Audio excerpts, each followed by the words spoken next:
This story is titled, My Psycho Ex Falsely Accused Me and Tried to Destroy My Life, but I Made Her Regret It. Hey everyone!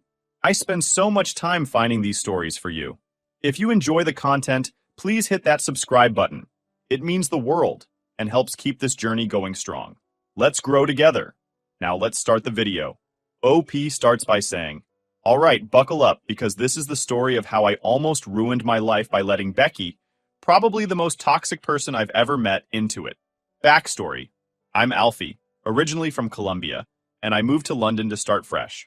I had my life pretty sorted back home. 6 rental properties, steady income, but I wanted more. A new start, maybe even some peace and quiet. Hilariously, I got the exact opposite. I met Becky through Joanna, this family friend who's usually chill and always seems to know someone who needs help. Joanna invited Becky over for one of those big Sunday lunches.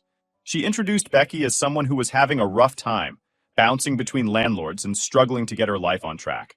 I felt for her. I mean, who hasn't had a crappy landlord, right? At first glance, Becky seemed fine. She was a bit loud, but nothing crazy. She had a sob story about life screwing her over, and I bought into it because, hey, everyone deserves a break. Plus, she had this way of making you feel like you were the most interesting person in the room. That wasn't genuine. It was just the start of her game. Becky started showing up more often. It wasn't weird at first. She'd come to lunch, chat, and maybe stay to help clean up. Normal stuff. But then she'd linger. Like I'd be wrapping up, ready to call it a day, and she'd still be hanging around. Oh, I was just in the area, she'd say. Joanna later told me Becky specifically asked for my address. Red flag number 1. But I didn't see it at the time. Eventually, she started texting me. A lot. At first, it was casual. Hey, how's your day? Or what are you up to? Harmless stuff. But then it escalated. Becky's need for control showed in her obsessive texting. Multiple messages and calls if I didn't reply immediately. As if silence was her worst enemy. I didn't think much of it. Maybe she was just super into me, right? I mean, who doesn't like a little attention? But then she started showing up unannounced. She'd bring food, which was nice, but she'd just stay. And then there'd be these little comments. Oh, your place is nice, but you should really think about painting the walls. Or, I could totally help you organize your stuff. It felt harmless. But looking back, she was trying to stake her claim. The first big red flag smacked me in the face during one of our dinners out. We were at this cute little Italian place, and I made a light joke about how she pronounced something on the menu. For the record, I wasn't being mean. It was genuinely funny. She went dead silent, like not a word for 5 minutes. Then, out of nowhere, she started tearing up. In the middle of the restaurant, she says, Why would you humiliate me like that? Everyone around us stopped eating. I was mortified.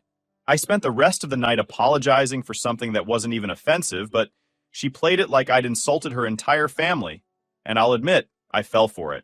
I thought, okay, maybe she's sensitive. I'll be more careful. Yeah, no. That was just her warming up. After that, Becky started turning up the intensity. If I said I was busy, she'd guilt trip me. Oh, I guess you have more important people to see, she'd say, half joking, but with that tone that made it clear she wasn't joking at all. She'd ask about my schedule, then boom, she'd pop up. Low-key stalker vibes TBH. I couldn't even go for a drink with friends without her texting, Where are you? Who are you with? The real kicker was when she started messing with my work. I had this business arrangement with a woman named Nora, who was helping me sort out my UK residency. It was purely professional, but Becky couldn't stand that Nora existed. I just don't trust her, she said. She probably has a thing for you. I tried to reassure her. Nora's just helping me with my visa, that's all. But Becky didn't let it go. One day she casually mentioned that she'd spoken to Nora. My stomach dropped. What do you mean, spoken to Nora? I asked. She smirked, like she was proud of herself. I told her the truth, that we're engaged. Engaged! We weren't even officially dating, let alone engaged. I couldn't believe what I was hearing. When I confronted her, she acted like she'd done me a favor. I had to protect what we have, she said, like she hadn't just sabotaged my life. Nora, understandably, freaked out and canceled our agreement. Without that, my residency plan was toast. Becky didn't care. When I tried to explain how much damage she'd done, she just flipped it back on me. Why are you mad at me? I was just trying to help. That's when it finally hit me. Becky wasn't just clingy or insecure. She was dangerous. But breaking things off with her wasn't going to be as simple as telling her to leave me alone. Becky wasn't the type to just let things go. She was already showing me how far she'd go to stay in control, and I had no idea what she had planned next. When the mask slipped all right, so after Becky blew up my residency plans by lying to Nora, I started realizing just how much of a mess I'd gotten myself into. You'd think having your future completely derailed by someone would make them feel even a little guilty, right? Nope, not Becky. She acted like she'd done me a favor. "You're better off without people like her in your life," she told me, smiling like she'd just handed me the winning lottery ticket. I just sat there, stunned. This wasn't a misunderstanding. She knew exactly what she'd done, and she didn't give a damn. That's when I started trying to put some distance between us. But Becky wasn't having it. She'd send another message, and another, until my phone was practically buzzing off the table. "Are you mad at me? Did I do something wrong? Please just say something." It was exhausting. Then came the unannounced visits. One time, I told her I needed to stay home and work on some stuff, thinking that would buy me a quiet evening. Nope. An hour later, there's a knock at the door. It's Becky, holding a bag of food like she's just done me the biggest favor. "I thought you could use a break," she said, walking right in before I could even process what was happening. She'd act all sweet and casual, but then she'd start asking these loaded questions. "So, who were you texting earlier?" Or, "Why didn't you mention that coworker before?" She wasn't curious. She was fishing for reasons to be upset. And if I didn't answer the right way, she'd sulk or blow up, depending on her mood. The worst part was the paranoia. Becky didn't trust anyone, and that included me. If my phone buzzed, her eyes would dart to the screen faster than I could pick it up. One time she saw a text from my brother and immediately went into interrogation mode. "Why didn't you tell me you were meeting him? Are you hiding something?" I tried to explain that it was a last-minute plan, but it didn't matter. In her head, I'd committed some kind of betrayal. She even started keeping tabs on my schedule. If I was late for anything, even by 5 minutes, she'd accuse me of lying about where I'd been. It was like living under constant surveillance. One night, she invited me over for dinner, and I reluctantly went. By this point, I knew spending time with her was a bad idea, but I figured it was better than her showing up at my place again. When I got there, everything was over the top. Candles and a fancy meal. It felt more like a setup than a dinner. Halfway through, she started talking about her exes. She hadn't said much about them before, so I was curious, until I heard what she had to say. "They were all horrible to me," she said. "None of them appreciated me." She went on about how one betrayed her, another controlled her, and the last one never deserved her. The way she described them sounded less like bad relationships and more like excuses for her own behavior. But I didn't say anything. I just nodded and let her vent. Then she said, "You're not like them. You'd never hurt me." It wasn't a compliment. It felt like a test. I smiled awkwardly and tried to change the subject, but the whole evening left me feeling uneasy. The next major blow-up happened about a week later. We were out for dinner, and she'd been drinking more than usual. By the time we left, she was in one of her moods. She started going on about how I didn't care about her, how I was distant and uninvested. "Do you even love me?" she asked, her voice getting louder. "Becky, you're drunk," I said, trying to stay calm. "Let's talk about this later." She wasn't having it. Right there, in the middle of the street, she started yelling. "Admit it! You don't care about me!" It was so extra, I legit couldn't deal. People were stopping and staring, and I was mortified.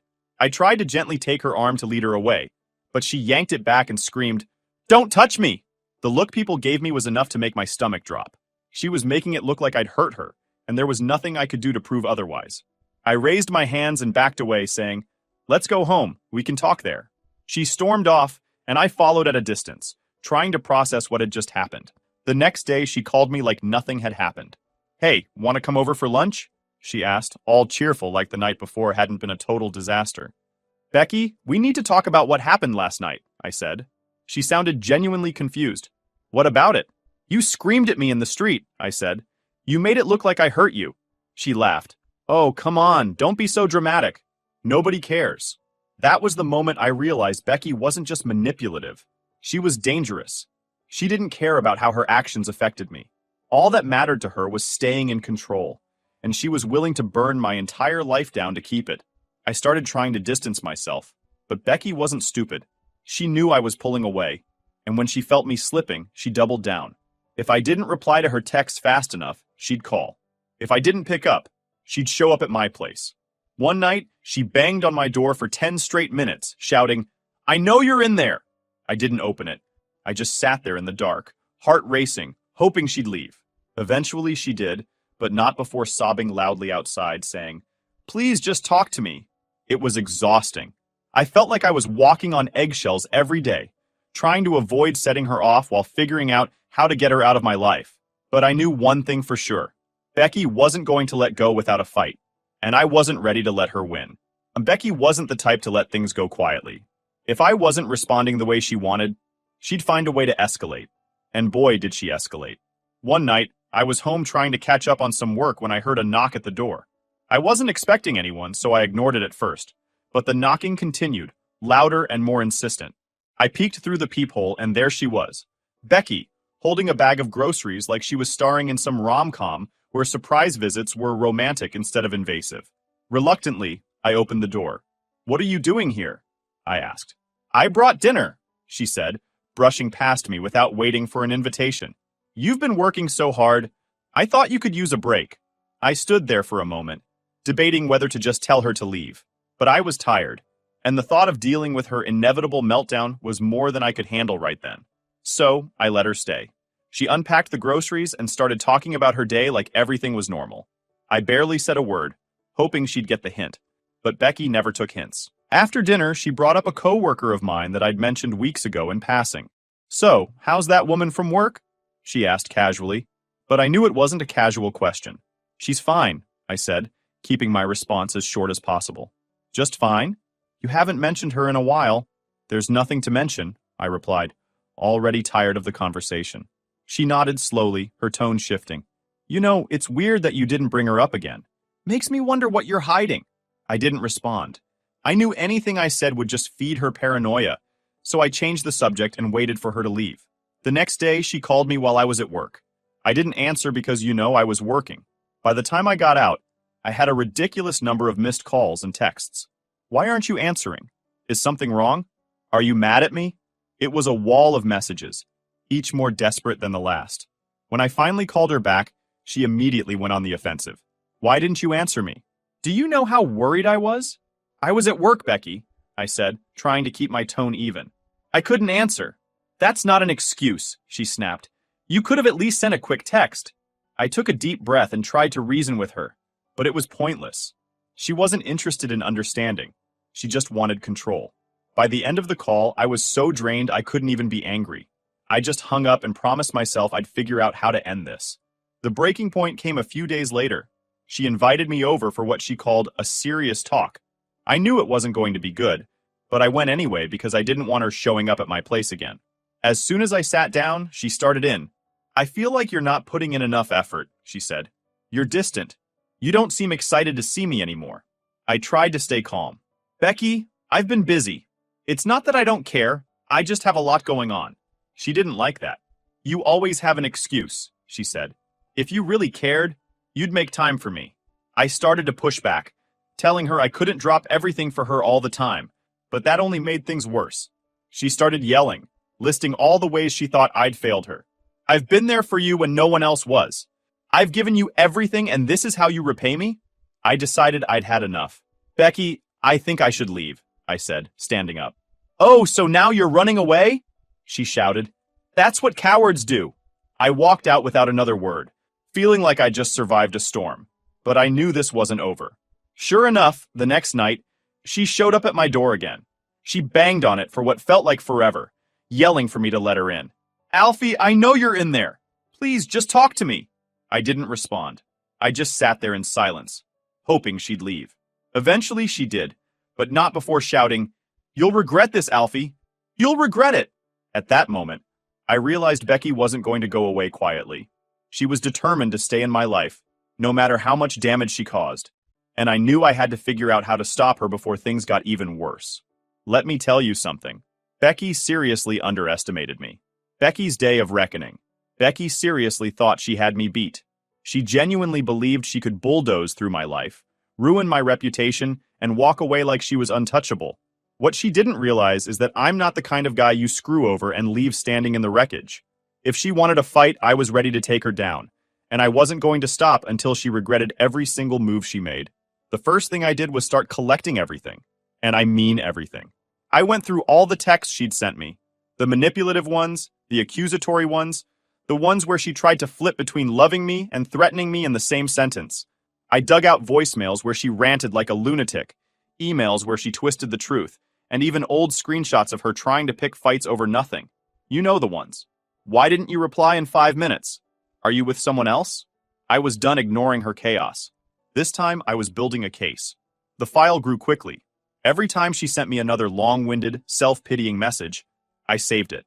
Every time she tried to guilt-trip me into seeing her, I added it to the pile. Every random, passive-aggressive comment she left about me to mutual friends, it all went into my collection. She had no idea that she was handing me the tools to take her down. Once I had enough, I reached out to Nora. Yeah, that Nora. The same woman Becky had sabotaged just to mess up my visa. I wasn't sure how that conversation would go. Would Nora even believe me after everything Becky had told her? But the moment I explained what was happening, Nora wasn't just on my side. She was livid. Turns out Becky had been harassing Nora too, calling her names like fraud and homewrecker, and blaming her for problems that had nothing to do with her. Nora didn't just agree to back me up. She volunteered to give a full statement about everything Becky had done. At this point, I was starting to feel the shift. For months, Becky had made me feel like I was trapped in her world, constantly reacting to her madness. But now, I was the one calling the shots. And it felt good. Once I had Nora's support, I knew it was time to go to the police. I didn't just walk in with a sob story. I walked in with a mountain of evidence. I filed a formal counter-complaint against Becky, accusing her of harassment, defamation, and making false accusations. Let me tell you, the look on the officer's face when I laid out my case was priceless. Becky had tried to paint herself as this poor, innocent victim, but the sheer amount of proof I had made it crystal clear who the real problem was. The officers didn't just listen, they started taking action. But I wasn't about to stop there. For months, Becky had been bragging about her job, acting like it was the crown jewel of her life. What she didn't realize was that I'd been quietly piecing together some of her dirty laundry. She'd lied to her employer about her legal status, and her drinking habits were well known in certain circles. With my lawyer's help, I put together an anonymous report and sent it straight to her boss. I didn't just include her lies. I added screenshots of her bad-mouthing her coworkers, skipping shifts, and showing up hungover. Within weeks, Becky was fired. This point, I could have stopped. I'd cleared my name and Becky's life was already falling apart. But nah, I wanted the full W. But then I thought about all the other people she'd hurt. The people she'd left in her wake before she ever got to me. So, I reached out to Danny, her ex. The moment I mentioned Becky, he laughed. "What's she done this time?" he asked. It didn't take much to get Danny talking. He told me about how she'd pulled similar stunts with him. Accusations, manipulations, and non-stop drama until he finally cut her off. "She's been doing this crap for years," he said. "It's about time someone held her accountable." I didn't stop with Danny. I contacted a few of Becky's estranged family members too. It turns out Becky had a history of burning bridges. One by one, people shared stories of how she'd lied, cheated, or manipulated her way into their lives, and then left them to clean up the mess. By the time I was done, I had enough dirt on her to fill a novel. I took all of it, my receipts, Nora's statement, Danny's testimony, and the stories from her family, and built an airtight case. When I presented everything to the police and my lawyer, even they were stunned. Becky wasn't just exposed. She was obliterated. Her whole act, her lies, her manipulations, it all came crashing down. And you know what? It was the most satisfying feeling in the world. For months, she'd tried to make me feel powerless. She thought she could destroy my life and move on to her next victim without a second thought. But now, Becky was the one watching her world fall apart, piece by piece. Her job was gone. Her reputation was in shambles. Even the mutual friends she'd tried to turn against me started realizing who she really was. Mutual friends started realizing who she really was. One by one, they were like, "Bye, Felicia." And me? I wasn't just standing. I was winning. With Becky knocked off her pedestal, it was time to reclaim what was mine. The first step? Fixing my visa situation. Thanks to Nora and the police complaint, I was finally able to apply for a skilled worker visa. It wasn't an easy process, but I wasn't about to let Becky's nonsense ruin my future. My landlord, who had been on my side from the beginning, wrote me a glowing recommendation. He even included a little dig about how I'd been an exemplary tenant despite unwarranted distractions. Legend. Between his support and Nora's testimony, I managed to pull everything together. A few months later, I got the email. My visa was approved. I was staying in London, and Becky's attempts to ruin my life had officially failed. Meanwhile, Becky's world was crumbling. She was fired from her job, and word of her antics started spreading. Remember how she used to manipulate mutual friends? Well, those same friends started comparing notes. Once they realized they'd all been lied to, Becky was toast. Nobody wanted anything to do with her. She tried moving in with a friend, but that didn't last. Apparently, her behavior got so bad that even her last remaining ally kicked her out. Becky was running out of places to hide, and I didn't feel the least bit sorry for her. The best part? I didn't just survive, I thrived. I kept my job, my home, and my dignity. Becky had tried to break me, but all she did was teach me how to fight back. I didn't go crawling back to Colombia or let her chase me out of the life I'd built. I stood my ground, and I won. Today, I'm in a better place than ever. I've rebuilt my relationships, made new connections, and surrounded myself with people who actually give a damn about me. Becky, she's nothing but a bad memory. The last I heard, she was still trying to spin her sob story to anyone who'd listen, but nobody was buying it. Her lies had caught up to her, and her reputation was in shambles. The icing on the cake? Every time I walk through London, I'm reminded of everything I fought for. This city is mine now, and no one, not even Becky, can take that away from me. So yeah, if you're wondering if revenge is worth it, let me tell you, it absolutely is. But the best kind of revenge isn't just about taking someone down. It's about building yourself back up and living your best life while they watch from the sidelines. Becky thought she'd ruined me, but all she did was make me stronger. And you know what? That's the kind of victory that feels damn good. Final update. Hey guys! It's been a bit since my last update, but I had to share what happened next because, of course, Becky couldn't stay out of my life. A couple of weeks after everything went down, I thought I was finally free of her. The police had my counter-complaint on file. She was fired from her job, and she'd been exposed for the manipulative mess she was. Life was finally getting back to normal. Or so I thought. Out of nowhere, I got a message from a mutual friend. Let's call her Jess. Jess asked, "Hey, have you talked to Becky lately? She's been telling people you reached out and want to get back together." I almost choked on my coffee. What? Jess explained that Becky had been going around saying I'd apologized for everything and wanted to work things out. She even claimed I'd been secretly texting her, begging her to forgive me. BTW, I hadn't spoken to Becky since the day I filed the complaint. Jess, thankfully, was skeptical. "It didn't sound like you," she said. "That's why I wanted to check." Good call, Jess. The next day, Becky upped the ante. She started posting cryptic stuff on social media. Things like, "People can change when they realize what they lost," and "Forgiveness is the strongest form of love." It was obvious she was fishing for attention, trying to make people think we were back together. The funny thing? Most of her followers weren't buying it. A few even commented things like, "Isn't this the same guy you said was toxic?" And, "Girl, you okay?" Her social media sob story wasn't working, so she moved to plan B, showing up in person. One evening, I was coming back from work when I saw her standing across the street from my flat. I froze for a second, hoping she hadn't noticed me, but of course she did. She waved like we were old friends and started walking toward me. I wasn't about to give her the satisfaction of a confrontation, so I walked right past her and into my building without saying a word. She followed me to the door, shouting, "Alfie, can we talk? Just for a minute." I turned around and said, "Becky, you're not supposed to be here. You know that." She looked genuinely shocked, like I just insulted her. "I just wanted to apologize," she said, loud enough for the neighbors to hear. "Why are you acting like this?"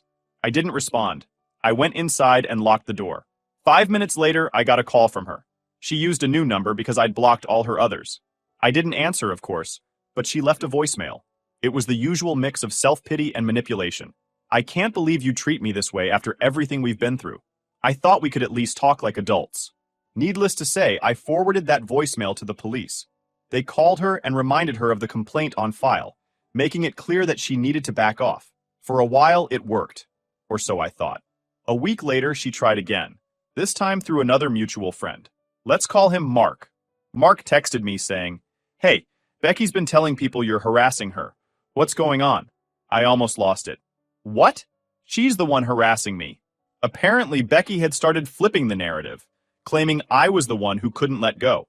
She even showed people fake screenshots of messages from me, begging her to come back. The messages were so badly photoshopped that anyone with half a brain could tell they weren't real, but it was still infuriating. Luckily, Mark was on my side.